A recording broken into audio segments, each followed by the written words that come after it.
রাজ, আপনারা দেখছেন খবর 24 ঘন্টা। বলছি দাদা, আপনি কী কাজ করেন? বলছি পোস্ট অফিস মোড়ে ডিস্ট্রিক্ট ট্রাফিক পুলিশ কী বুঝাচ্ছে আপনাদের টোটোপাড়াদের? অনেক ধরনের সিগন্যাল, ইউটার্ন, যেখানে নো পার্কিংয়ের আছে, পার্কিং মানা, সেখানে ওগুলো বোঝাচ্ছে স্যার, বড় স্যার। এই উদ্যোগটা কীভাবে দেখছেন? হ্যাঁ, এই উদ্যোগটা কীভাবে দেখছেন? খুব ভালো লাগলো, স্যার বোঝালো, খুব সুন্দরভাবে বোঝালো।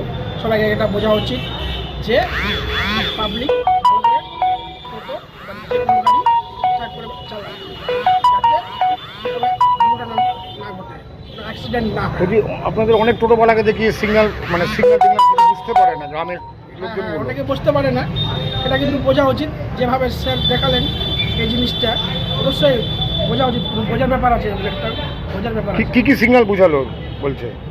সিগন্যালটা অনেক কিছুই আছে, যেমন তাহলে আপনাকে কি করতে হবে? অপেক্ষা করতে হবে। ওদিক থেকে যদি কোনো গাড়ি আসে ওই গাড়িকে আসতে দিতে হবে। গাড়িটা চলে আসতে গেলে তারপরে আপনারা যাবেন। তাহলে ন্যারো ব্রিজ, বুঝতে পারলেন? হ্যাঁ, এইটা হলো রোড ন্যারো ব্রিজ। এই রোড ন্যারো ব্রিজটা কোথায় পাবেন? এটা মধুঘাটের ব্রিজটা দেখেছেন তো? ন্যাশনাল হাইটা কত চওড়া, মধুঘাটের ব্রিজটা পাতলা, ঠিক না? মানে রোড আছে, রোডের সাইজে ব্রিজটা নেই, কিন্তু ব্রিজটা ছোট পাতলা, মানে চওড়াতে কম। বুঝতে পারলেন তো? এই চিহ্ন দেখলে বুঝবেন। কোথায় গেল?